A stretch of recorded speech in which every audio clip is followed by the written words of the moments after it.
Channel of Vadodara. વડોદરામાં પ્રખ્યાત Maharashtra boarding હાઉસે 85 વર્ષ સફળતાપૂર્વક પૂર્ણ કરીને 86મા વર્ષમાં મંગલ પ્રવેશ કર્યો છે.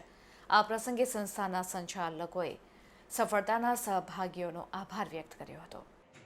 14મી ફેબ્રુઆરી 1939ના દિવસે શહેરના જમણ માટે પ્રખ્યાત મહારાષ્ટ્ર બોર્ડિંગ હાઉસની રાશિ પ્રમાણે નામ પાડીને સ્થાપના કરવામાં આવી હતી.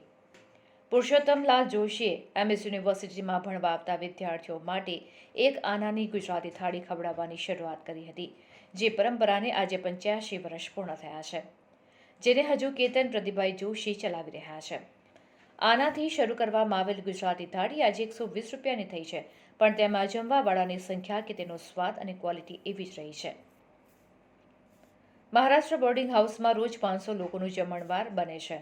નોંધનીય છે કે લોકોને તાજું જમવાનું મળે તે માટે હજુ પણ મહારાષ્ટ્ર બોર્ડિંગ હાઉસમાં ફ્રીજ વસાવાયું નથી.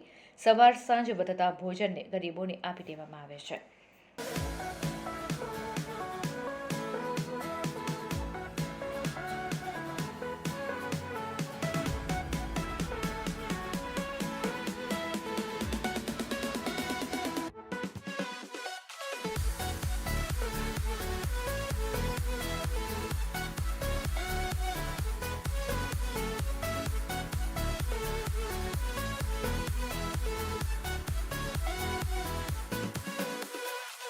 આજે કમ્પ્લીટ અમારે 84 વર્ષ પૂરા થઈને 85 વર્ષમાં પ્રવેશ છે મહારાષ્ટ્ર બોર્ડિંગ હાઉસનો.